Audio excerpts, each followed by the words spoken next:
ચલો બાળકો વાર્તા કહું, દોડતા દોડતા આવો સૌ. વિશ્વકોશ આપે છે તમને જ્ઞાનની સાથે ગમ્મત બહુ. ચલો બાળકો વાર્તા કહું, દોડતા દોડતા આવો સૌ. વિશ્વકોશ આપે છે તમને જ્ઞાનની સાથે ગમ્મત બહુ. બાળ કિશોર કેન્દ્રના સ્વપ્ન ધીરુબેન પટેલના સૌ. બાળ કિશોર કેન્દ્રના સ્વપ્ન ધીરુબેન પટેલના સૌ. ચલો બાળકો વાર્તા કહું, દોડતા દોડતા આવો સૌ. વિશ્વકોશ આપે છે તમને જ્ઞાનની સાથે ગમ્મત બહુ. ગુડ મોર્નિંગ બાળ મિત્રો. આજની વાર્તા છે મિશ્કાનો મોબાઈલ. મિશ્કા એના દાદાજીને ખૂબ વાલી હતી, પણ એક દિવસ એના મામાએ એને ગિફ્ટમાં આપ્યો મોબાઈલ ફોન. બસ પછી તો પૂછવું જ શું.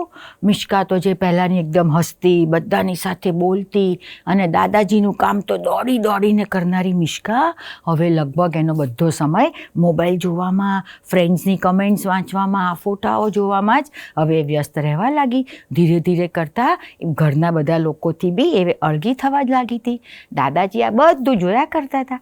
એક દિવસ મિશ્કા સ્કૂલેથી આવીને ત્યારે દાદાજી ગાર્ડનમાં કંઈક કામ કરતા હતા. એમને મિશ્કાને જોઈને કીધું કે અરે બેટા મિશ્કા, આ કુંડું ઉચકવામાં મને મદદ કરને, બહુ ભારે કુંડું છે.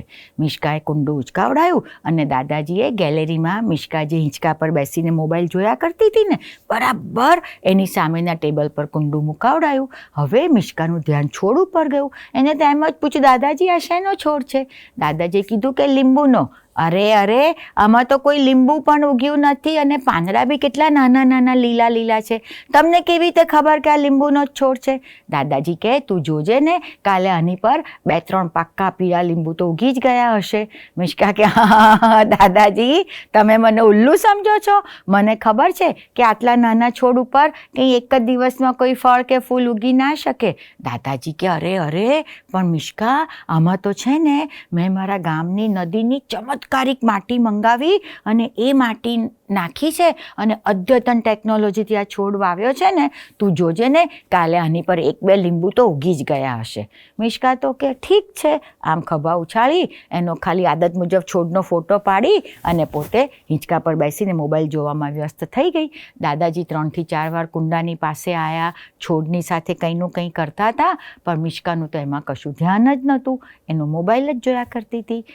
રાત પડી, ઊંઘી ગઈ મિશ્કા. બીજો દિવસ સવાર પડ્યો, મિશ્કા ઉઠી અને આદત મુજબ મોબાઈલ લઈને સીધી હિંચકા પર બેસવા જાય છે ને, ત્યાં જ એની નજર પડી કુંડા પર.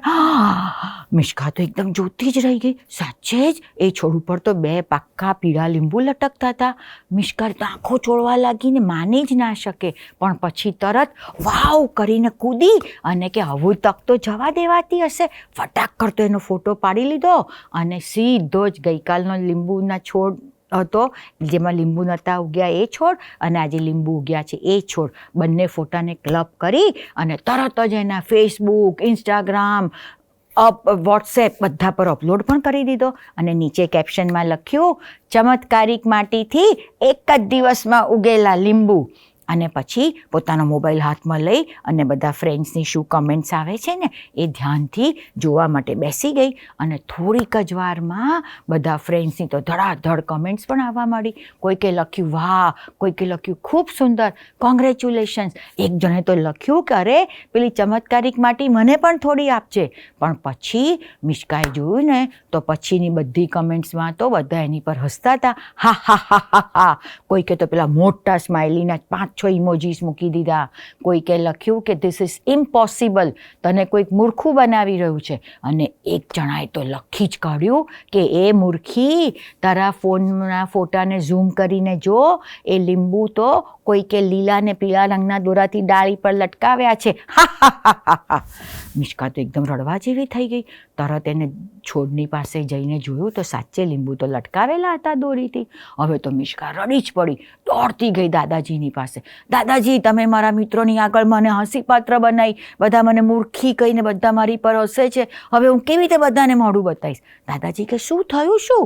તો કે તમે તો લીંબુ લટકાવ્યા છે. દાદાજી કે અરે તે મને કશું કંઈ કરતા જોયો તો? તે મને લીંબુ લટકાવતા જોયો? મિષ્કા કે ના દાદાજી, તમે છોડ સાથે શું કરતા તે હું ક્યાં જોતી હતી, હું તો મારો મોબાઈલ જોતી હતી. દાદાજી હસી પડ્યા. હા, આ સમજાવવા માટે તમે આ નાટક કર્યું હતું હે? તો કે હા, કે જો બેટા, આ મોબાઈલથી તારી આજુબાજુ શું થઈ રહ્યું છે, કોણ શું કરી રહ્યું છે, એની તને કશી ખબર જ નથી રહેતી. તું તો હવે તારી તબિયત બગાડે છે, આંખો બગાડે છે, અને ઘરના લોકોથી તું કેટલી દૂર થતી જાય છે. ખાલી ત્યાં તારા મિત્રોની વાહવા મેળવવા માટે મોબાઈલની ખોટી ભ્રામક દુનિયામાં તું રાચતી થઈ ગઈ છું. એ કેવું? આનાથી તો તું તારી જાતનું નુકસાન કરી રહી છે. મિષ્કા કે હા, તમને આ બધી વાતો ઇન્ટરનેટ પરથી જ તો જાણવા મળી છે ને. દાદાજી કે ના બેટા, પણ જો ઇન્ટરનેટના બી ફાયદા તો કેટલા બધા છે.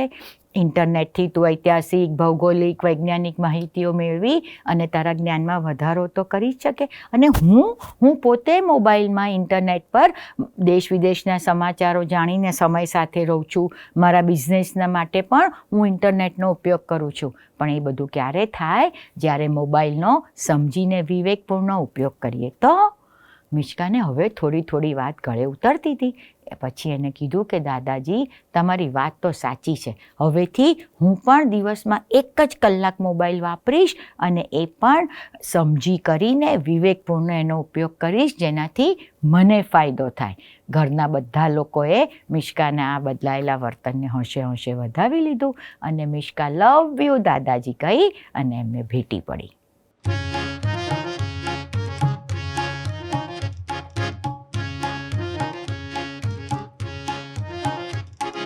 પંડિત ચાલ્યા જાય છે, પંડિત ચાલ્યા જાય છે, પંડિત ચાલ્યા જાય છે, પંડિત ચાલ્યા જાય છે. પગમાં જૂના જૂતા પહેરી પંડિત ચાલ્યા જાય છે, પગમાં જૂના જૂતા પહેરી પંડિત ચાલ્યા જાય છે.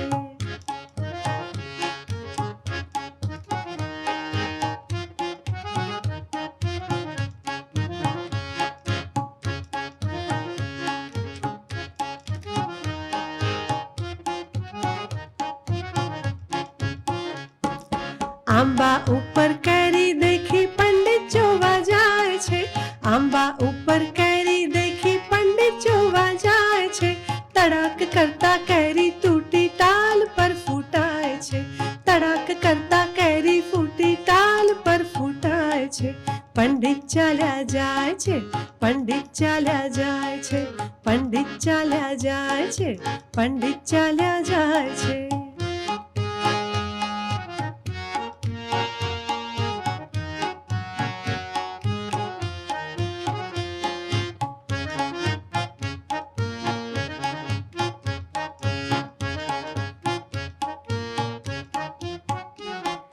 ખિસ્સામાંથી ડબ્બી કાઢી છીકણી સૂવા જાય છે, ખિસ્સામાંથી ડબ્બી કાઢી છીકણી સૂવા જાય છે. હાકછી કરતા કરતા ચોટી ફરફર થાય છે, હાકછી કરતા કરતા ચોટી ફરફર થાય છે. પંડિત ચાલ્યા જાય છે, પંડિત ચાલ્યા જાય છે, પંડિત ચાલ્યા જાય છે, પંડિત ચાલ્યા જાય છે.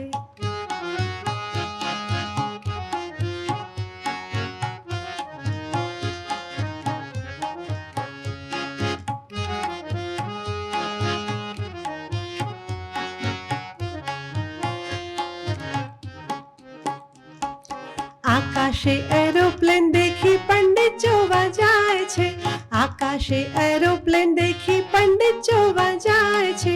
આમ તેમ ફાંફા મારા ગધેડે અથડાય છે, આમ તેમ ફાંફા મારા ગધેડે અથડાય છે. પંડિત ચાલ્યા જાય છે, પંડિત ચાલ્યા જાય છે, પંડિત ચાલ્યા જાય છે, પંડિત ચાલ્યા જાય છે. પગમાં જૂના જૂતા પહેરી પંડિત ચાલ્યા જાય છે, પગમાં જૂના જૂતા પહેરી પંડિત ચાલ્યા જાય છે. પંડિત ચાલ્યા જાય છે, પંડિત ચાલ્યા જાય છે, પંડિત ચાલ્યા જાય છે, પંડિત ચાલ્યા જાય છે.